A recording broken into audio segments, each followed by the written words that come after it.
Quand on a un business model ponctuel, on a toujours besoin de trouver des nouveaux clients et on a besoin de créer une discipline pour que ces nouveaux clients arrivent.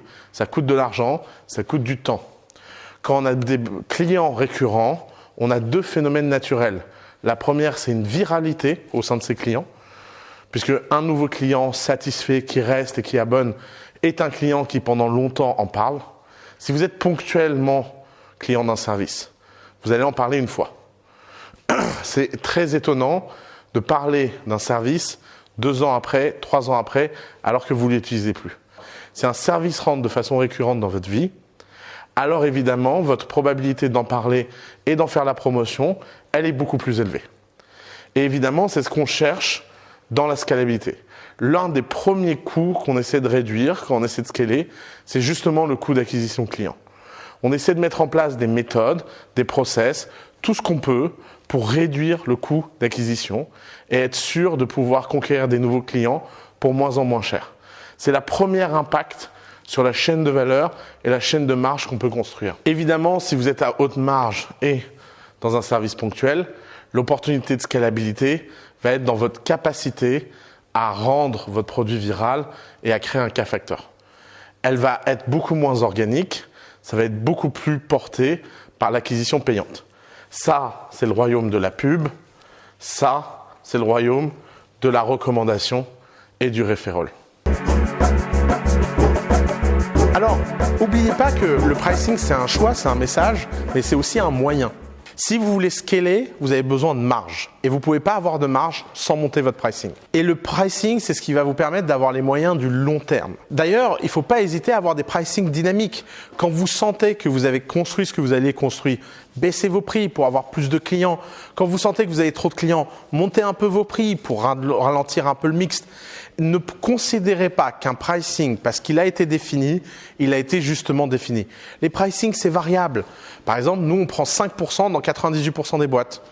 Et il y a 1% des boîtes dans lesquelles on prend plus de 5% et 1% des boîtes dans lesquelles on prend moins de 3%. Pourquoi on prend moins de 5% dans certaines boîtes? Parce que des fois, on a des entrepreneurs qui sortent réellement du lot, qui ont des choses. Alors, il faut faire attention. Il ne faut pas offrir ça à Jojo le Clodo. Il faut vraiment avoir une bonne raison de baisser son pricing. Pourquoi des fois on prend plus de 5%? Parce que des fois, on a envie de travailler, d'être impliqué, d'être des cofondateurs, parce que c'est nous qui avons eu l'idée, on a envie de s'amuser, on a envie de faire quelque chose complètement en dehors du modèle. Mais si vous faites quelque chose de complètement en dehors du modèle, mais que vous ne facturez pas en face, ça ne marche pas. Je ne peux pas passer des heures et des heures et des heures avec une boîte si derrière, je n'ai pas l'opportunité de gagner plus si ça a marché. Et donc, votre pricing, vous devez vous dire que c'est votre guide, c'est votre face nord, mais il ne faut pas hésiter à l'adapter dynamiquement quand vous avez besoin. Et le pricing, quand vous le montez, ça vous permet de ne pas monter vos coûts. Si vous avez la discipline de garder vos coûts faibles et de monter vos prix, vous allez avoir du bénéfice et ce bénéfice, vous allez pouvoir l'utiliser pour investir dans des outils de scale. N'oubliez pas, le scale nécessite de l'investissement nécessite des profits. N'ayez pas honte, allez-y à fond. Je vous l'ai dit, le scale, c'est une question d'investissement. Chacun de ces pas-là, il vous coûte de l'argent. Et comme vous n'êtes pas financé et que vous n'avez pas d'investisseur, vous devez être votre propre investisseur. Ça veut dire que là, dans cette phase-là, si vous voulez monter ici et faire ce pas de géant, vous avez besoin de payer ces pertes à ces 3 endroits. Et pour payer ces pertes, il faut épargner. L'épargne, c'est un outil au service du scale. L'épargne égale l'investissement. L'investissement égale le changement de nature. Le changement de nature égale quelque chose de beaucoup plus scalable. Évidemment, ça veut dire faire des sacrifices. Évidemment, ça veut dire faire des efforts. Évidemment, ça veut peut-être dire, pendant cette phase-là, un peu moins bien gagner sa vie.